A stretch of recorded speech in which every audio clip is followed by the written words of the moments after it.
every time we check in with you, getting more and more details. You hear the birds chirping in the background, but it's a really sad scene that you're uncovering.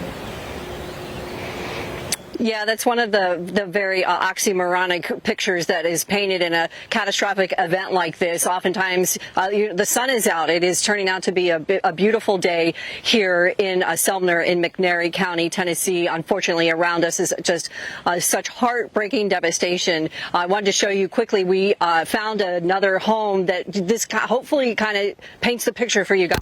Level wind that came through here. They do believe that this is where the core of that tornado came through. And then, Connor, if you want to come back over, we were able to safely hike into a better vantage point over my shoulder this way. This is the apartment complex that we've been showing you drone video all morning. This is where the rescue crews are. This is where the search dogs are. And just before we came live, we saw 2 ambulances pull in.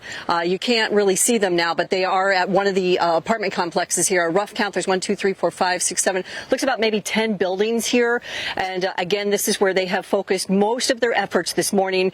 We are a safe distance away. We are not interfering with the rescue efforts there. So that is one thing we want to make sure that you know, that we are keeping our safe distance away from the important work they're doing there. Let me show you some of the video again with the drone that was up last night. We were able to get it up around 6 p.m. last night. Remember, the weather was terrible here yesterday, just onslaught of torrential rain. It looked like a tropical rain. I do a lot of hurricane coverage in my state of Florida, and the rain was unbelievable here, the rain rates. So the crews really had a tall order trying to get into some of these really hard-hit areas in Selmer. They did a fantastic job.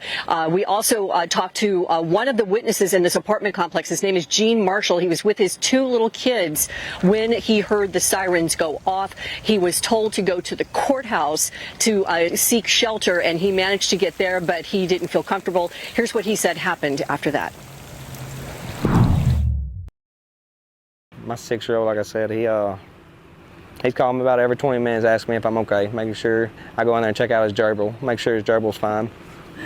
Went from crying to being happy, people walking out and they're okay, to upset again when you're finding people that ain't okay.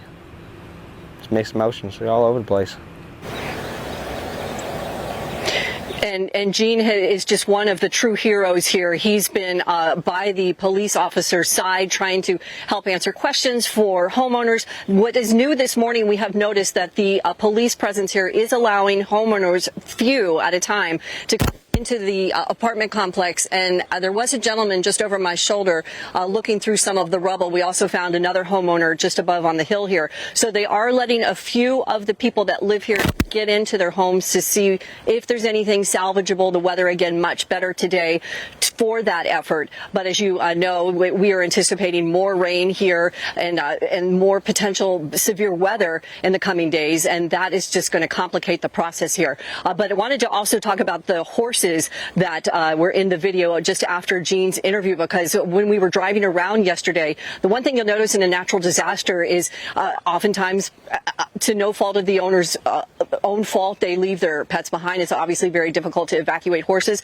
Those horses did look like they were in good shape, but their home did sustain significant damage. So I know there was no one in the home when we shot that video. We have seen, many dogs here, of course, running around. That's also common after natural disaster. But the presence here is impressive. People are trying to help and do the best they can. And we know, hopefully, if this weather holds for the morning and afternoon, they'll be able to get a lot done. Reporting from Selmer, Tennessee, I'm Leslie Hudson. Back to you.